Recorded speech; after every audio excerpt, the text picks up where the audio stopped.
Exposition, the who, the where, and the when of a story. Exposition is the foundation. It explains who is involved, when it is happening, where it is happening, and often explicitly explains what is or is going to happen. So kind of what is happening at the time and then what could potentially be happening. A lot of the time, authors will put a lot of foreshadowing in this part of their story. If you have watched the plot video, you will know that this is the beginning of the plot. Exposition. This is the exposition of The Lion King. Exposition of The Lion King visually establishes through the landscape and animals where the story takes place. The time in history is kind of unneeded. We don't really need to know when it's happening in history, but we can infer that it starts like on the morning of Simba's presentation to the animals. We can infer that time does pass. We know kind of what time of day it is. We kind of get an indication also about what time of year it is, because it's prosperous, it's healthy, so we can assume that it's probably either in the middle of monsoon season or right after monsoon season. So there's lush grass, animals are healthy, there's lots of water. As we know, Africa is a mixture of different ecosystems, but all kind of rely on monsoons and water to survive. This is the next piece of our exposition. The exposition further explains itself by introducing our main character, Simba, and his parents. We have Mufasa and Sarabi.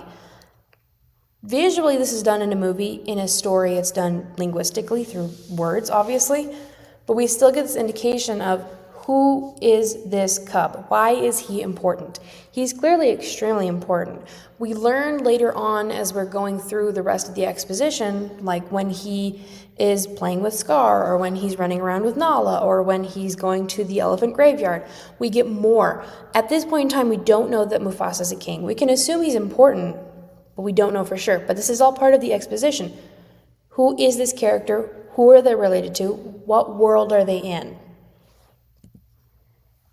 This is the next piece of our exposition. So this is explaining who Scar is. Obviously, we've gotten past, we know that Mufasa is the king. This is past the part of the movie where we know Mufasa is the king. And now we're getting, who is Scar? Scar is an important character. Why? Because we're being shown an important character. It kind of indicates that something is different about him. Obviously, he has a different physical look than other lions, but our exposition is still hinting that something is important about Scar, that Simba gets along with Scar, that Scar kind of resents Mufasa. We get that from other points in the movie. We also kind of get more of his resentment when he's talking to other characters and Mufasa and Simba are not around. When we're talking about characters, so obviously exposition introduces characters, but we need to kind of break that down a little bit more.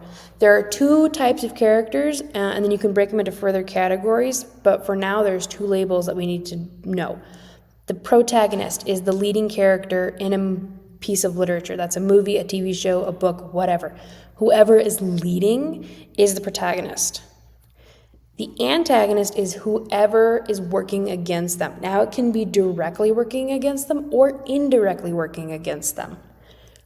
They may not even meet, but it's still an antagonist and a protagonist. There are multiple protagonists. Usually, we can have like a couple different protagonists, and then we usually have several antagonists. We can have minor antagonists. We can have minor protagonists. But typically, when somebody says protagonist, they want to know who the main character of the piece is. The protagonist is typically the hero, someone who's the quote-unquote good guy in a story, but not always. And the antagonist is typically the villain, somebody who's the quote-unquote bad guy in a story, but not always. If we take famous examples from recent years, Deadpool is considered an anti-hero. He's a protagonist, but he's not exactly a hero. He's not exactly a good guy. Same with Wolverine. Other examples, Jack Sparrow is not exactly a good guy. He's not exactly a bad guy. He's kind of somewhere in the middle. Megamind is a really good example of a character who starts as a villain and becomes a hero, but he still is the protagonist throughout the entire movie. In our movie that we're looking at, Simba is the protagonist of his story as well as the hero of his story. Scar is the antagonist of the story as well as the villain of the story. Technically, it's Scar's story too, so he is kind of the antagonist of his own story and the villain of his own story, because his actions ultimately do lead to his demise.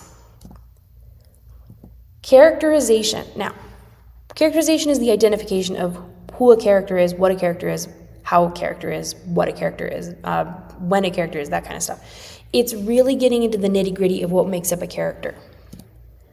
Characterization is explained through traits, and I do mean that as in like what kind of traits are they exhibiting, but also it's a really nice acronym for how you keep track of what a character, how we look at characterization.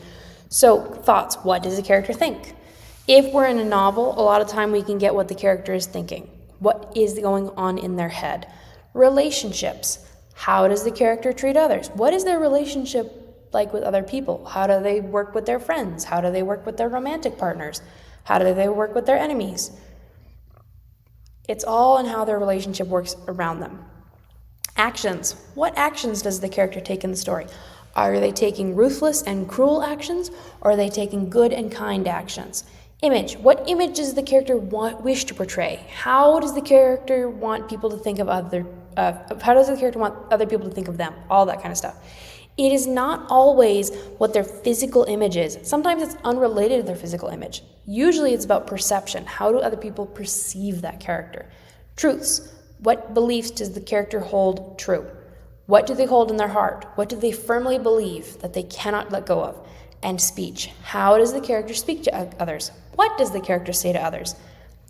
That has to do with interaction. Sometimes speech and relationship kind of merge, but you can still pull them apart a lot of the time. If we're looking at Simba and Scar, let's compare. We know Simba is the hero, but how? Simba is the hero because he is generally kind, even when he's young and entitled. He thinks kind things. He doesn't necessarily think evil things. He can be a little bit of a brat, for sure, when he's young. That changes, obviously. Simba has a good relationship with others. He even has a good relationship with Nala after he thinks that everyone thinks that he killed his father. We know that the lions don't necessarily believe that. We don't have any indication, if I remember the movie correctly, that the lions firmly believe that Simba is responsible for Mufasa's death.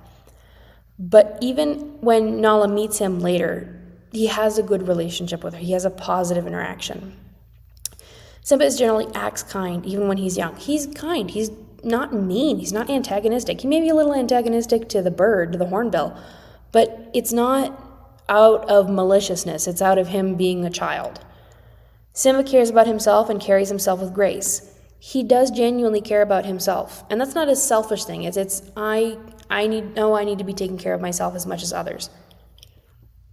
He does have a certain level of self-preservation. He cares that others think he's kind. He cares that others don't want to see him as ruthless or cruel. He genuinely cares what others think in terms of whether or not he killed his father.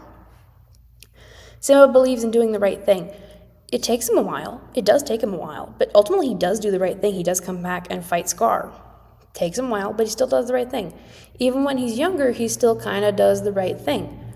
He does make the mistake of going to the graveyard, but when it comes down to it, he knows he shouldn't have done that. He apologizes to his father, and then they have that interaction where his father explains that it's more out of worry for him that he was scared. He was afraid of losing his son.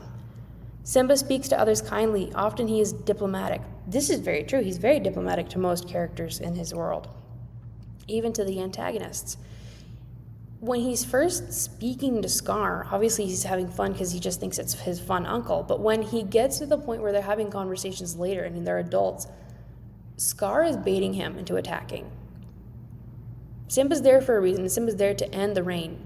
But it's less of Simba just outright going and trying to do evil. Simba does at one point try to talk to Scar, and that's where Scar reveals who killed Mufasa. So, if we compare that, how do we know Scar is the villain? We know that Scar is the villain because he's unkind throughout the story. He's unkind to those he's related to and those he's not.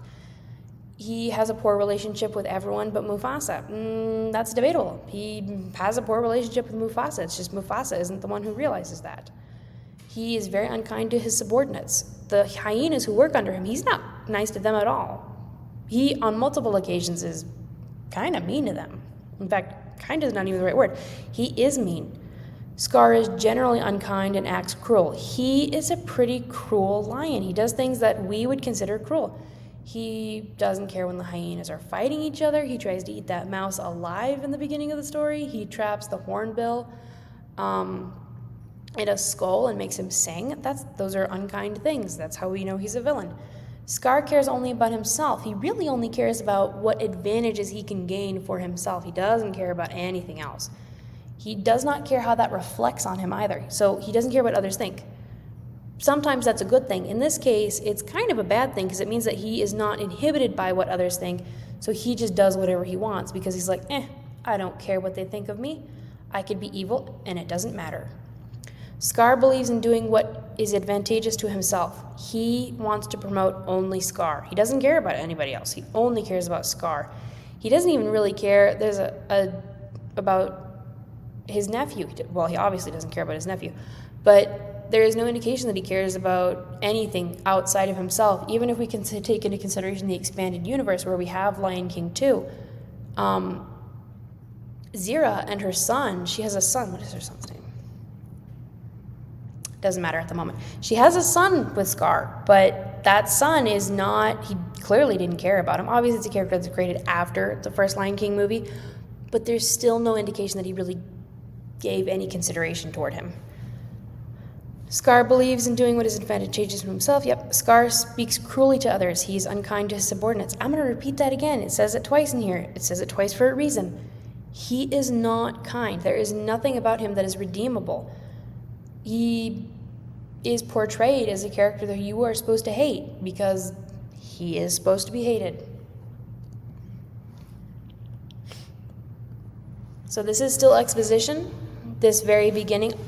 Arguably, it could be rising action, but I don't think it's rising action because, for the most part, our inciting incident, which is where the status quo changes, is when Scar kills Mufasa. That's when the plot totally changes from what it was before. So this is still exposition explaining that Scar is not a good character. He will not make the right choices. He will ultimately lead to some sort of destruction, disaster, devastation.